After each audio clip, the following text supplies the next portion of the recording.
شروع اللہ کا نام لے کر جو بڑا مہربان نہایت رحم والا ہے۔ الف لام میم، یہ کتاب یعنی قرآن مجید، اس میں کچھ شک نہیں کہ اللہ کا کلام ہے، پرہیزگاروں کے لیے رہنما ہے جو غیب پر ایمان لاتے اور آداب کے ساتھ نماز پڑھتے اور جو کچھ ہم نے ان کو عطا فرمایا ہے اس میں سے خرچ کرتے ہیں، اور جو کتاب اے پیغمبر تم پر نازل ہوئی اور جو کتابیں تم سے پہلے پیغمبروں پر نازل ہوئیں سب پر ایمان لاتے اور آخرت کا یقین رکھتے ہیں۔ یہی لوگ اپنے پروردگار کی طرف سے آئی ہوئی ہدایت پر ہیں اور یہی لوگ کامیاب ہیں۔ جو لوگ کافر ہیں انہیں تم نصیحت کرو یا نہ کرو ان کے لیے برابر ہے، وہ ایمان نہیں لانے کے۔ اللہ نے ان کے دلوں اور کانوں پر مہر لگا رکھی ہے اور ان کی آنکھوں پر پردہ پڑا ہوا ہے اور ان کے لیے بڑا عذاب تیار ہے۔ اور بعض لوگ ایسے ہیں جو کہتے ہیں کہ ہم اللہ پر اور روز آخر پر ایمان رکھتے ہیں، حالانکہ وہ ایمان نہیں رکھتے۔ یہ اپنے خیال میں اللہ کو اور مومنوں کو دھوکہ دیتے ہیں، مگر حقیقت میں اپنے سوا کسی کو دھوکہ نہیں دیتے اور اس سے بے خبر ہیں۔ ان کے دلوں میں کفر کا مرض تھا، اللہ نے ان کا مرض اور زیادہ کر دیا اور ان کے جھوٹ بولنے کے سبب ان کو دکھ دینے والا عذاب ہوگا۔ اور جب ان سے کہا جاتا ہے کہ زمین میں فساد نہ ڈالو تو کہتے ہیں کہ ہم تو اصلاح کرنے والے ہیں۔ دیکھو یہ بلا شبہ مفسد ہیں لیکن خبر نہیں رکھتے۔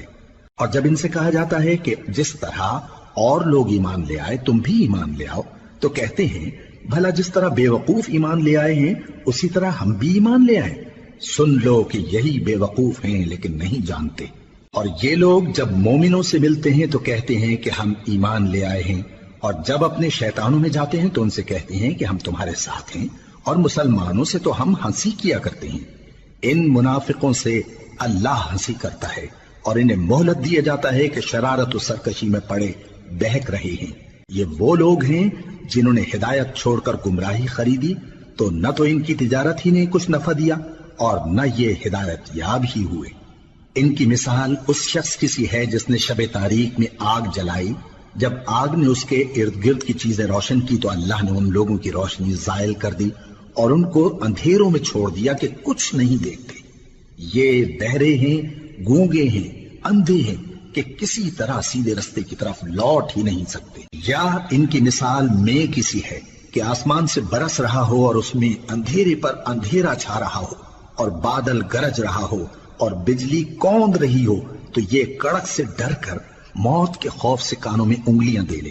اور اللہ کافروں کو ہر طرف سے گھیرے ہوئے ہے، قریب ہے کہ بجلی کی چمک ان کی آنکھوں کی بصارت کو اچک لے جائے۔ جب بجلی چمکتی اور ان پر روشنی ڈالتی ہے تو اس میں چل پڑتے ہیں، اور جب اندھیرا ہو جاتا ہے تو کھڑے کے کھڑے رہ جاتی ہیں۔ اور اگر اللہ چاہتا تو ان کے کانوں کی سنوائی اور آنکھوں کی بینائی دونوں کو زائل کر دیتا۔ بلا شبہ اللہ ہر چیز پر قادر ہے۔ لوگو اپنے پروردگار کی عبادت کرو جس نے تم کو اور تم سے پہلے لوگوں کو پیدا کیا تاکہ تم اس کے عذاب سے بچو، جس نے تمہارے لیے زمین کو بچھونا اور آسمان کو چھت بنایا اور آسمان سے مے برسا کر تمہارے کھانے کے لیے انواع و اقسام کے میوے پیدا کیے۔ پس کسی کو اللہ کا ہمسر نہ بناؤ، اور تم جانتے تو ہو۔ اور اگر تم کو اس کتاب میں جو ہم نے اپنے بندے پر نازل فرمائی ہے کچھ شک ہو تو اسی طرح کی ایک صورت تم بھی بنا لاؤ، اور اللہ کے سوا جو تمہارے مددگار ہوں ان کو بھی بلا لو اگر تم سچے ہو۔ پھر اگر ایسا نہ کر سکو اور ہرگز نہیں کر سکو گے تو اس آگ سے ڈرو جس کا ایندھن آدمی اور پتھر ہوں گے اور جو کافروں کے لیے تیار کی گئی ہے۔ اور جو لوگ ایمان لائے اور نیک عمل کرتے رہے ان کو خوشخبری سنا دو کہ ان کے لیے نعمت کے باغ ہیں جن کے نیچے نہریں بہہ رہی ہیں۔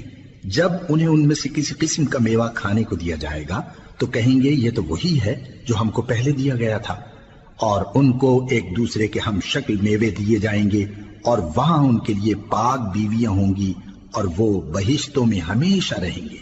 اللہ اس بات سے آر نہیں کرتا کہ مچھر یا اس سے بڑھ کر کسی چیز مثلا مکھی مکڑی وغیرہ کی مثال بیان فرمائے۔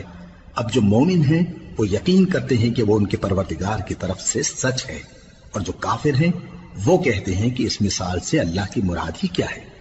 اس سے اللہ بہتوں کو گمراہ کرتا ہے اور بہتوں کو ہدایت بخشتا ہے، اور گمراہ بھی کرتا ہے تو نافرمانوں ہی کو، جو اللہ کے اقرار کو مضبوط کرنے کے بعد توڑ دیتے ہیں اور جس چیز یعنی رشتہ قرابت کے جوڑے رکھنے کا اللہ نے حکم دیا ہے اس کو قطع کیے ڈالتے ہیں اور زمین میں خرابی کرتے ہیں، یہی لوگ نقصان اٹھانے والے ہیں۔